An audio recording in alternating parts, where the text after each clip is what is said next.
Assalamualaikum warahmatullahi wabarakatuh. Alhamdulillahi rabbil alamin. Wabihi nasta'in ala umurid dunya waddin. Assalatu wassalamu ala asrafil anbiya'i wal mursalin wa ala alihi wa ashabihi wa man tabi'ahum bi ihsanin illa yaumiddin. Faqala Allah ta'ala fil Qur'anil Karim ba'da a'udzu billahi minasy syaithanir rajim. Wa ja'alna minhum a'immatan yahduna bi amrina lamma sabaru wa kanu bi ayatina yuqinun. Wa qala Nabi sallallahu alaihi wasallam al-imam a'zamul ladzi 'alan nas ra'in wa huwa mas'ulun an ra'iyatin. Alhamdulillah, bersyukur kita kepada Allah Subhanahu wa taala. Kita masih diberikan kesempatan hidup oleh Allah Subhanahu wa taala, yang mana kehidupan kita ini hanya kita gunakan untuk beribadah kepada Allah Subhanahu wa taala. Yang mana kehidupan kita hanya kita gunakan untuk mendekatkan diri kita kepada Allah Subhanahu wa taala. Salawat dan salam kita sampaikan kepada Nabi kita Nabi Muhammad sallallahu alaihi wasallam, kepada para keluarganya, kepada para sahabatnya, dan kepada orang-orang yang senantiasa mengikuti ajarannya ila yaumil qiyamah, sampai hari kiamat. Yang saya hormati Bapak Pengurus Masjid Raya Limau Kaum, dan yang saya hormati Nyenyak Mama, alim ulama, cadik pandai budak kanduang. Yang saya hormati Bapak-bapak, ibu-ibu, jamaah Masjid Raya Limau Kaum, dan yang saya cintai adik-adik sekalian, generasi-generasi yang akan menegakkan Al-Quran, menjadikan Al-Quran sebagai peradaban yang menguasai dunia, insyaallah. Mohon maaf sebelumnya Bapak Ibu, ambo ko bukan penceramah, ambo bukan ustadz, ambo bukan buya, ambo ko jamaah di siko, ambo sholatnya di siko, ambo dah ngaceramah di siko jo. Tapi pada hari ko ambo disuruh dari salah satu pengurus untuk menyampaikan ceramah. Maka kalau ada tak kurang yang dikecean, mohon maaf. Kalau agak tersandek-sandek menyampaikannya, mohon dimaafkan. Bapak Ibu sekalian, bahwa materi yang akan kita sampaikan pada malam hari ini, sebagaimana di jadwal itu, tentang kepemimpinan dalam Islam. Bahwa Islam sangat menekankan kepada setiap insan, kepada setiap manusia, sebagai makhluk sosial yang tidak bisa hidup dengan sendirian. Maka Islam menekankan supaya manusia hidup di dalam sebuah kepemimpinan. Supaya manusia itu memiliki seorang pemimpin dan memiliki sesuatu yang dipimpin. Sebagaimana Nabi SAW bersabda, "Iza kharajat salasu fi safarin falyu'amiru alaihi ahadahu." Apabila 3 orang yang keluar dalam keadaan safar, maka angkatlah salah satu di antara mereka sebagai pemimpin. Begitu juga Nabi SAW lebih tegas lagi di dalam hadis yang diriwayatkan oleh Abu Dawud dari Abu Hurairah radhiyallahu anhu. Nabi SAW bersabda, "La yahillu li salasatin yakununa bi falatin minal ard illa amaru alaihi ahadahum." Tidak halal 3 orang yang hidup di sepetak bumi, melainkan mengangkat salah satu di antara mereka sebagai pemimpin. Maka inilah Islam mengajarkan kepada kita wajibnya setiap manusia hidup di dalam sebuah kepemimpinan. Sebagaimana kita juga lihat di dalam sebuah sejarah, yang sejarah ini ditulis di dalam kitab Sirah Ibnu Hisham dan dalam kitab Sulubus Salam. Ketika Nabi SAW wafat, Nabi kita Nabi Muhammad SAW wafat, ditunda oleh para sahabat pemakamannya selama 3 hari. Kenapa para sahabat menunda pemakaman Nabi SAW? Sedangkan Nabi SAW bersabda, "Asri'u bil janazah." Bersegeralah untuk mengurus jenazah. Maka timbul pertanyaan, apakah para sahabat ketika itu tidak paham dengan apa yang diucapkan oleh Nabi Sallallahu Alaihi Wasallam. Maka ketika kita berbicara tentang pemahaman, siapa generasi yang paling paham terhadap Al-Quran? Kalau bukan para sahabat. Karena Al-Quran diturunkan pada masa mereka. Ketika ditanya lagi, siapa generasi yang paling paham terhadap hadis? Maka tentu yang paling paham terhadap hadis adalah adalah para sahabat. Karena Rasulullah Sallallahu Alaihi Wasallam langsung berucap dengan mereka, langsung bersabda dengan mereka.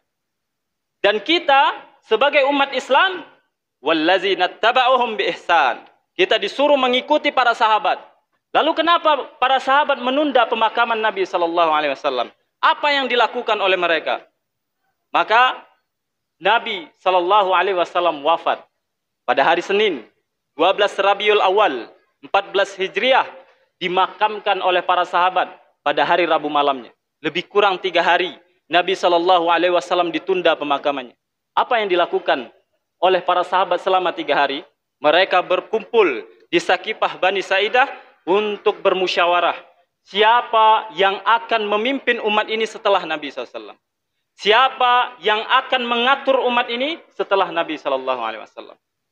Maka setelah berkumpulnya kaum Muhajirin dan Ansar bermusyawarah sehingga sepakat diangkatnya Abu Bakar As-Siddiq sebagai pemimpin. Maka disitulah Abu Bakar As-Siddiq memerintahkan untuk menyegerakan mengurus jenazah Nabi Sallallahu Alaihi Wasallam. Disinilah Islam sangat mewajibkan bagi para manusia, khususnya umat Islam, untuk memiliki seorang pemimpin. Karena apa?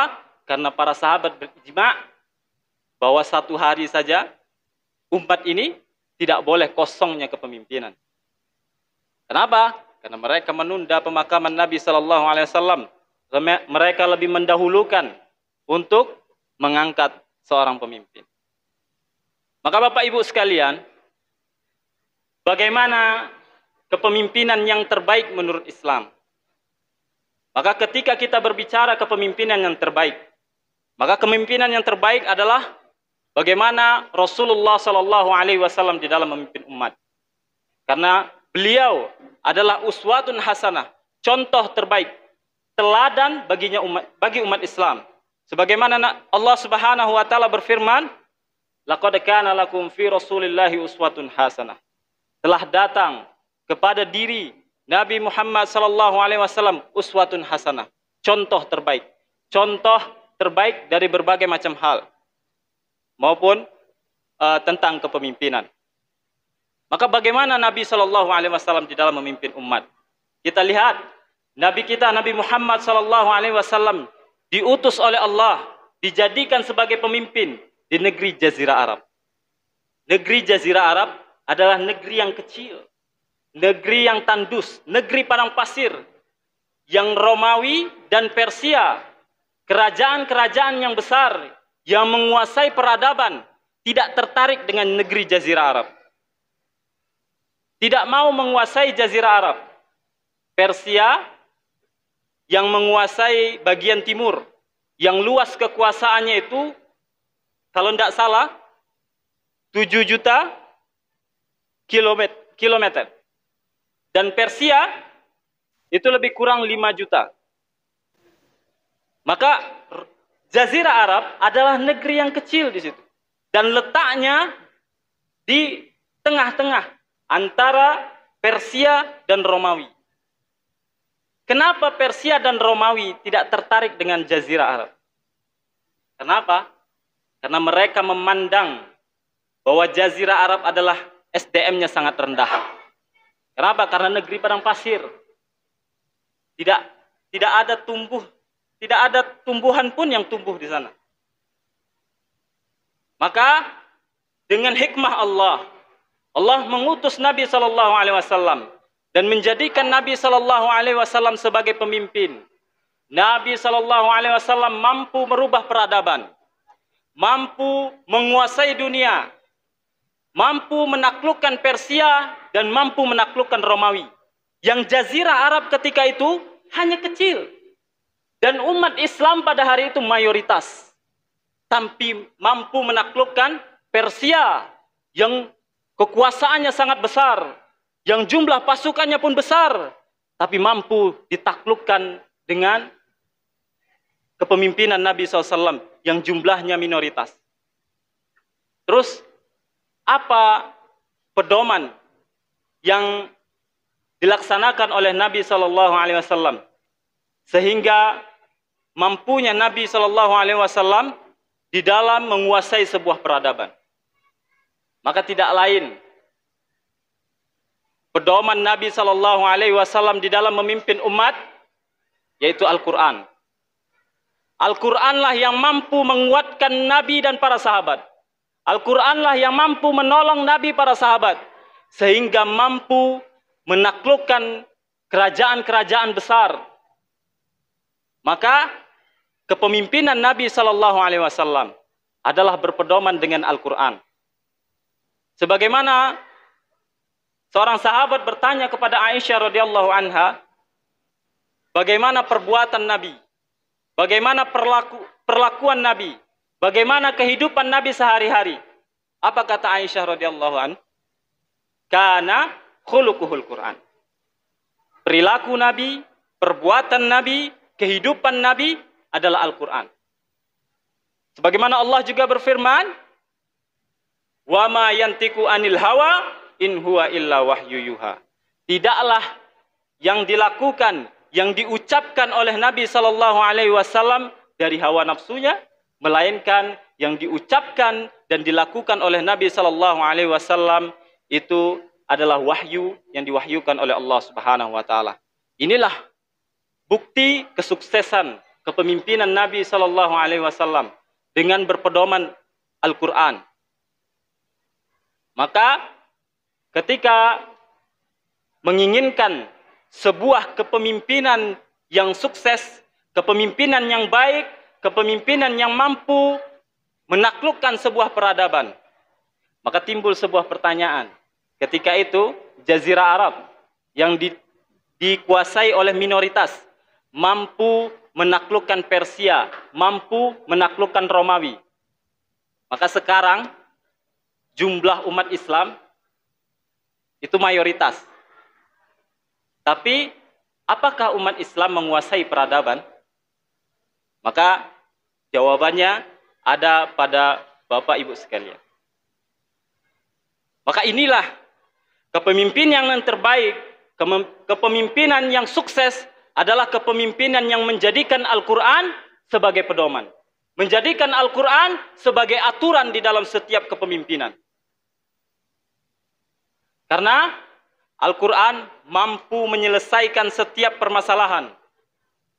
Sebagaimana Allah Subhanahu wa taala berfirman, "Wa nazzalna ilaikal kitaba tibyanan likulli syai'."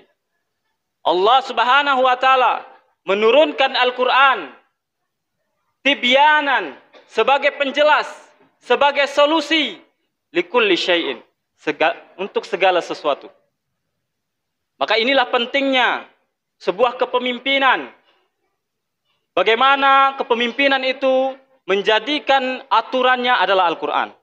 Bagaimana setiap aturan, bagaimana setiap kepemimpinan itu pedomannya adalah Al-Quran. Bapak Ibu yang dimuliakan oleh Allah Subhanahu wa taala, maka para ulama ketika mendefinisikan tentang kepemimpinan, maka kepemimpinan itu atau imamah itu adalah yang meneruskan, pemimpin yang meneruskan atau sebagai wakilnya Rasulullah sallallahu alaihi wasallam di dalam memimpin umat. Untuk apa? Untuk menegakkan agama dan mengatur dunia dengan agama. Maka inilah tujuan pemimpin.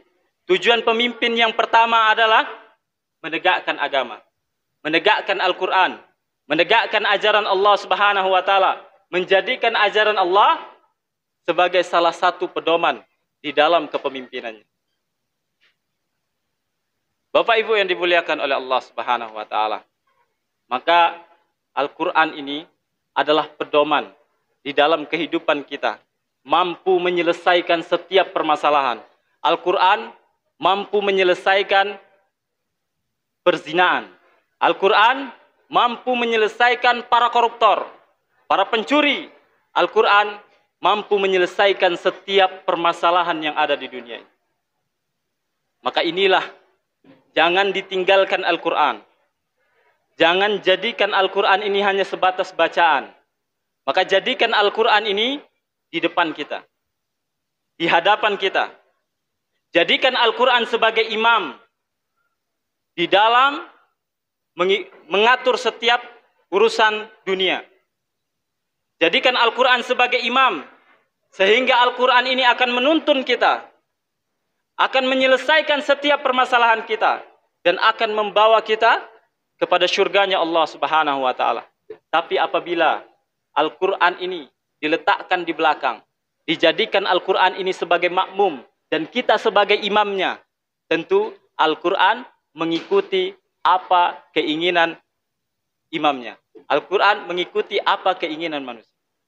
Maka inilah, Bapak Ibu sekalian, bahwa Al-Quran ini apabila dijadikan sebagai pedoman di dalam sebuah kepemimpinan, maka Allah Subhanahu wa Ta'ala akan menurunkan keberkahan.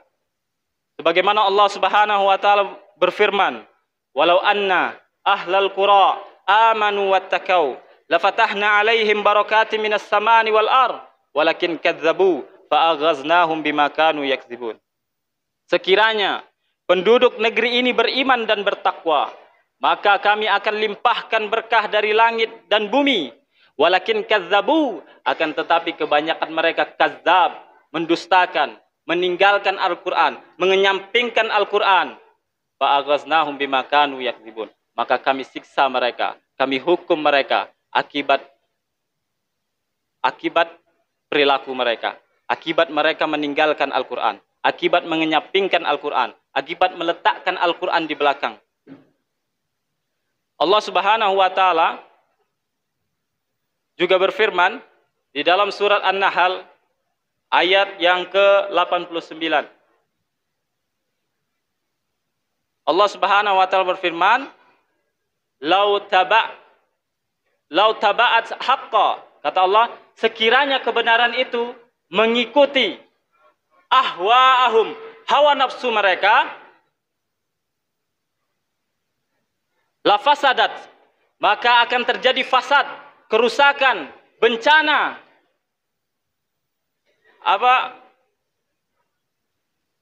as-samawati wal ar, akan terjadi kerusakan di langit dan di bumi, wa ma fihinna, dan apa yang ada di dalamnya. Maka kerusakan, kebaikan yang terjadi di muka bumi ini, kerusakan dan kebaikan yang terjadi di muka bumi ini adalah dari bagaimana pemimpin di dalam memimpin umat. Apabila pemimpinnya baik, maka manusia berserta apa yang ada di dalamnya akan merasakan kebaikan di dalam kepemimpinan tersebut.